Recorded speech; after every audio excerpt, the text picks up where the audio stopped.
Hey, what's up guys? Welcome back to another video, and it looks like my first two Mortal Kombat ranking videos were a hit, and some people pointed out that I was missing some of the ports, so that's why I decided to make a video on the forgotten Mortal Kombat ports. And only forgotten because I forgot to cover them. And, by the way, I am not including the Midway Arcade Treasures ports because those ports are gonna get their own video in the future. And now, let's start with the Sega CD port of Mortal Kombat 1. The Sega CD port of MK1 was developed by Probe, just like the Genesis version, and it was released in 1994, and it's nearly the same as the Genesis port, but with some differences. When you start the game, there's an FMV cutscene, and it's just the Mortal Monday commercial from 1993, but in Sega CD quality.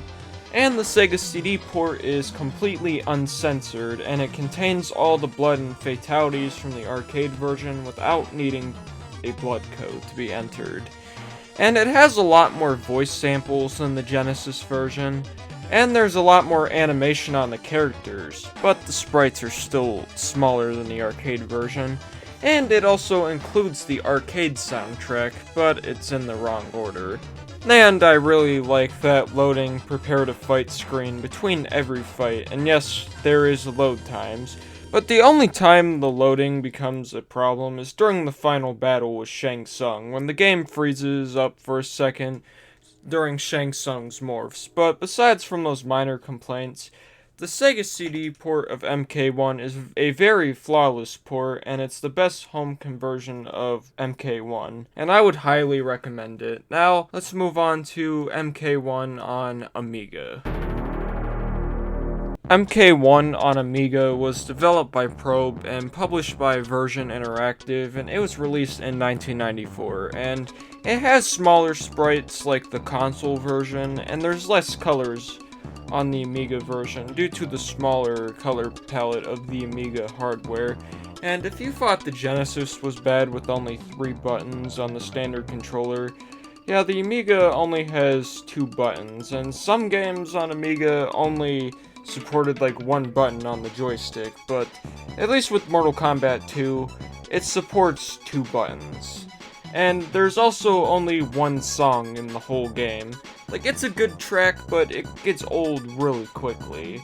But besides from the complaints, the Amiga version is extremely impressive for the time, even with the limitations. The Amiga has awesome sound effects, and it includes every voice sample. And the character bios are all here with animations, just like the Sega CD port. All in all, like, the Amiga port is very hard to judge. Yes, it's not a great port of Mortal Kombat, but considering the limitations of the Amiga hardware, it could have been worse, and it's still playable. And now, let's move on to the MS-DOS port. There are so many different versions of this game on DOS, and it's hard to figure out, the release date for this port. Some versions were supposedly released in 1993, but later versions came out in 1994, so the 2 versions we'll be looking at are the latest floppy disk version and the CD-ROM version. Just looking at it visually, it looks as close to the arcade version as you can possibly get on a home port. It has way more colors than all the home console ports, and the background animations look really good. And it has every voice sample, and the music on the CD-ROM version sounds great because it has the arcade soundtrack. And the floppy disk version, has a MIDI soundtrack, and to be honest, I don't really like it that much. And there's also some minor screen issues, but besides that, the MS-DOS is a flawless port, and it's probably the best port of Mortal Kombat 1. And I would highly recommend the CD-ROM version, but the only thing is, the CD-ROM version is extremely rare and hard to come by, to get it physically. But it's also available on COG for $6, and it's the CD-ROM version. So I would highly recommend this version, and so now let's move on to the Mortal Kombat 2 ports that I forgot to mention in my last video. Mortal Kombat 2 on Amiga was again developed by Probe, and this time was published by Acclaim. The Amiga port of MK2 is still really impressive considering the limitations of the Amiga hardware, but there is some issues. Like, some of the voice samples are missing in this version, but that's not a huge deal. Unlike the first MK, there's actually more music in this port, and it sounds great. Just take a listen to the intro on this version.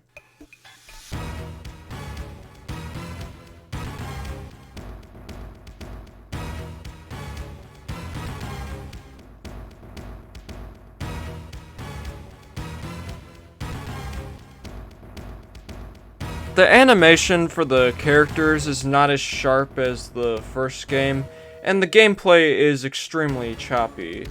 But, like, every level is still included, and all 12 characters are included too.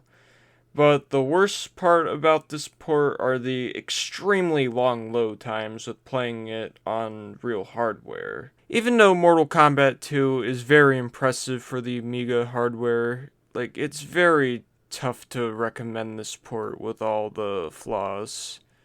Moving on to the MS-DOS port. Mortal Kombat 2 on DOS was again developed by Probe, and it's a nearly flawless port of the arcade original, but there's one major flaw. It has the MIDI soundtrack, and it does not sound good at all. And it's identical on both the CD and the CD-ROM version, so you can't get the arcade soundtrack on DOS. But aside from the soundtrack issue, the DOS version is one of the best ports of Mortal Kombat 2. Like, the graphics look really good, and it's really close to the arcade version. And the voice samples sound great, too. And fun fact, like, the PS1 and Saturn version is actually based off this version. Like, it has the same MIDI music, same menus, and everything. Or besides, the music is a little different, but it's kind of the same. Like, overall, the MS-DOS version is a decent port, but the MIDI soundtrack is the only thing that kills it for me. But if you like the MIDI soundtrack, that is completely fine. Moving on to some obscure ports of Mortal Kombat 3 and Ultimate Mortal Kombat 3. It's safe to say real quick that nobody won when it came to portable Mortal Kombat 3, because both the Game Boy and Game Gear versions of MK3 are awful. At first, I didn't even know there was a Game Gear port of MK3. That's because it was only released in Europe, and at least what I can tell by these eBay listings, only barely. It was planned for release in North America, but it was cancelled, and it's not hard to see why.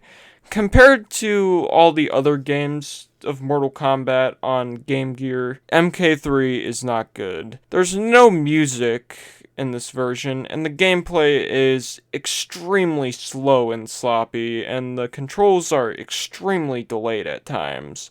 And it's just like the Game Boy version, where it lacks the full roster from the arcade version.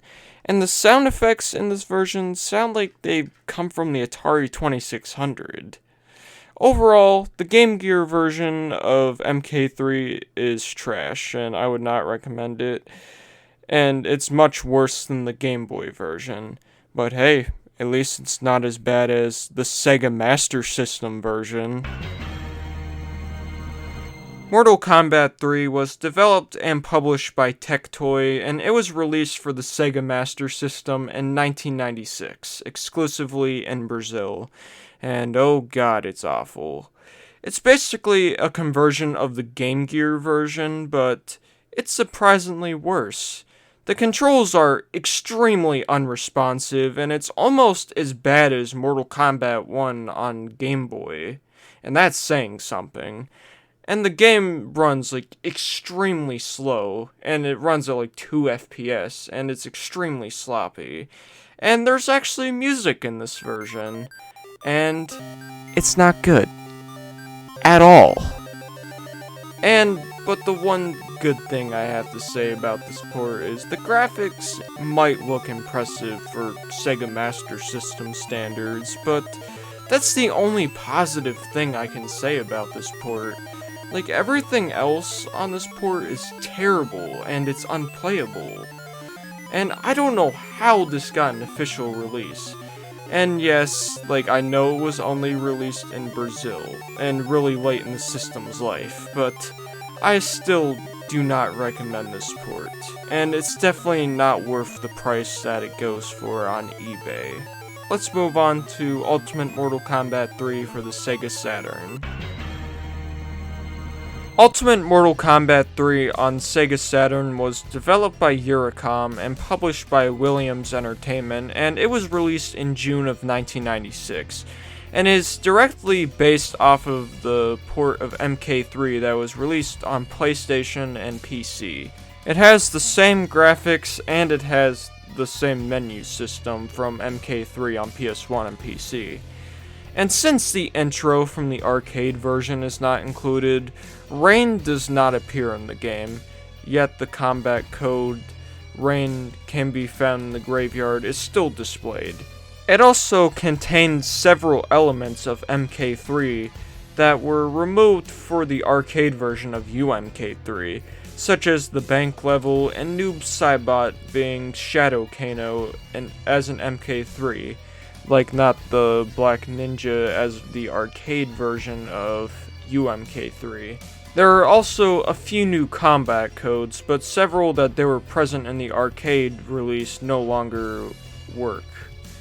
The secret characters can be unlocked via a secret option screens, eliminating the need to enter 3 separate combat codes to unlock them. And it's much faster, especially since the unlocked characters cannot be saved in this version. The combat codes themselves have also been changed to have 6 slots instead of 10. Ultimate Mortal Kombat 3 on Sega Saturn is a near flawless port, and it's the best port of UMK3 of its time, but there is some load times when playing as Shang Tsung, but that's in all of the earlier CD-based ports of Mortal Kombat. So it's not a huge issue, but besides that, it's a near arcade perfect port, and I would highly recommend it. Hey everybody, I just wanted to say thank you for getting this far in the video, and it really took a bit to take a look at 8 different ports from the Mortal Kombat series, and in my first 2 Mortal Kombat ranking videos. I know I missed some of the ports, so that's why I decided to make this video so I can cover the ports of the first 2 games that I missed. And along with the ports of Mortal Kombat 3 and Ultimate Mortal Kombat 3 that no one really talks about. And I plan on making a video on ranking the Mortal Kombat 3 ports. And since I probably won't make a ranking UMK3 ports video, these are some ports that aren't really forgotten, but I'm gonna cover them anyway. So now, here's Ultimate Mortal Kombat 3 for the Super Nintendo and Sega Genesis. Ultimate Mortal Kombat 3 on Super Nintendo and Sega Genesis were released in October of 1996, and both versions were developed by Avalanche Software and published by Williams Entertainment. And it uses the source code from Sculptured Software's port of MK3 that was released a year earlier in 1995, but some cuts had to be made due to the limitation of cartridge space and the hardware on the Genesis. Like, for example, Shao Kahn no longer says the characters' names, and Shiva was removed entirely. And only the 5 new arcade backgrounds are featured. And Shao Kahn's Lost Treasure Chest only contains 12 boxes instead of 12. Also, many changes affect the finishing moves in the game. Rain and Noob Saibot no longer have regular fatalities or finishing moves. Katana's Kiss of Death only inflates the opponent's head, reusing the effects from Cabal's Air Pump fatality, Sonya's friendship from MK3 is used, as opposed from her friendship from the arcade version of UMK3. Ermac's head punch fatality is altered, Scorpion's Hellraiser fatality is different. He takes the opponent back to the Hell stage, and they simply burns to an ash, and is no longer censored like the arcade one. Animality finishing moves were also removed, and ironically keeping the Mercy move, which also served as the requirement for animalities in MK3. And on the other hand, a new finishing move called Brutalities were introduced, in which the player attacks a series of punches and kicks and results in the victim exploding, which in my opinion is a awesome addition to the franchise, and it's been improved in like every game ever since. At the time, some changes were actually improvements over the arcade version. In both the SNES and Genesis version, Rain and Noob Saibot were made into playable characters for the first time. Melina, Ermac, and Classic Sub-Zero are playable out of the box. Motaro and Shao Kahn are unlockable characters for two-player fights, although only one player can choose the boss at a given time. Unlike the SNES version, the Genesis version features more stages, in addition with 5 new ones. It also contains the 6 original ones from MK3, including the Subway, Bank, Rooftop, Soul Chamber, and Temple, and Pit 3, which were missing from the Super Nintendo version. A cheat code allows access for 3 separate cheat menus, where the player can drastically alter gameplay, access hidden content, or view character endings, among other things. Overall, the 16-bit version of Ultimate Mortal Kombat 3 is a decent port for both the Super Nintendo and Genesis, but some changes had to be made due to the limitations of the 16-bit consoles, but it's still really fun to play, and I would recommend buying this port. Well folks, I hope you enjoyed watching this video on forgotten Mortal Kombat ports, and that's all I have to say for this video. Thank you guys for watching, comment, like, and subscribe, and I will see you later. Peace out.